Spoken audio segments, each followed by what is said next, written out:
This week on Stubborn Grit.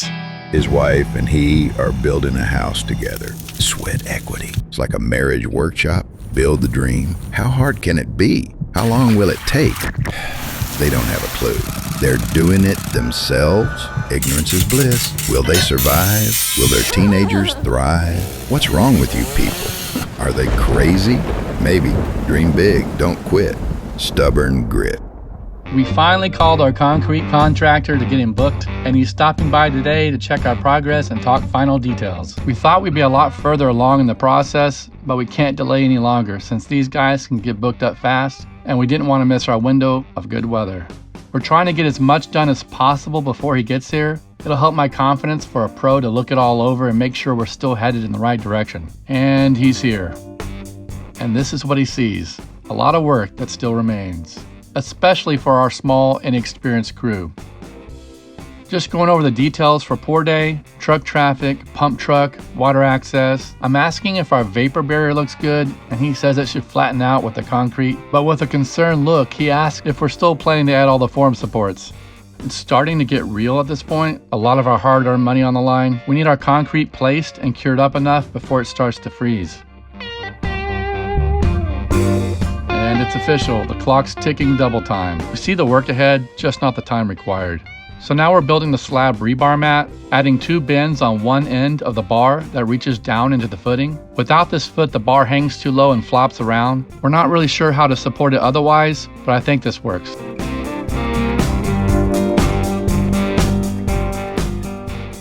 Thankfully, my wife and I both have semi-flexible day jobs, so occasionally we need to drop everything to go to work. We really need to take some time off to get this finished in time, but we can't right now, at least not until pour day. It is what it is. And I've returned to measure and bend as many of these as we can before installing them. Again, the number 4 bar is only a ½ inch thick. I can't imagine number 5 and thicker rebar.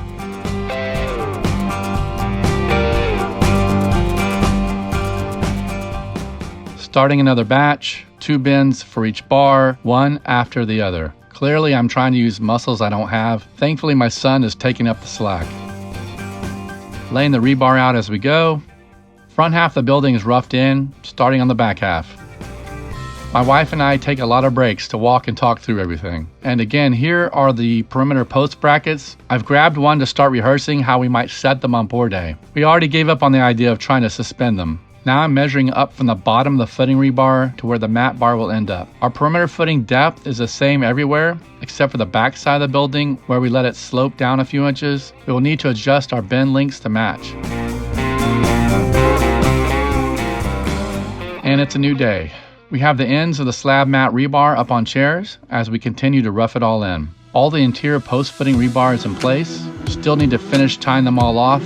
We've added some more chairs, and the ends of our slab rebar mat are sitting on the perimeter footing bar. There's the feet. Once everything is spaced out, we will tie it all together. The slab rebar mat still needs the perpendicular runs as well. Our slab rebar mat should end up about 1.5 inches below the top of our 6-inch concrete slab.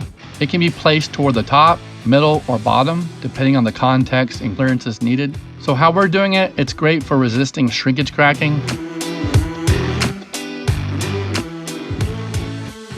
Let's just say we might want to drive a large truck inside the house, to work on it when it's cold outside. We could do it, but I'm not sure my wife will approve. We've made progress, time for some dinner, and it's pizza night.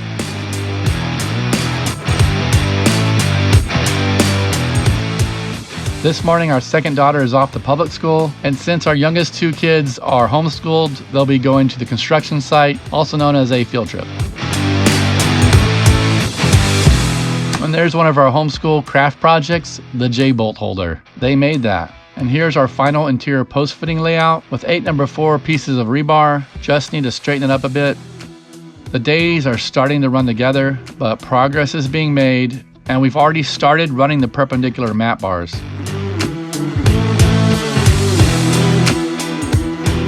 It is a bit like Groundhog Day, the sequel. We're a couple days out from pour day. Everyone's running around, back and forth. Kind of reminds me of our chickens.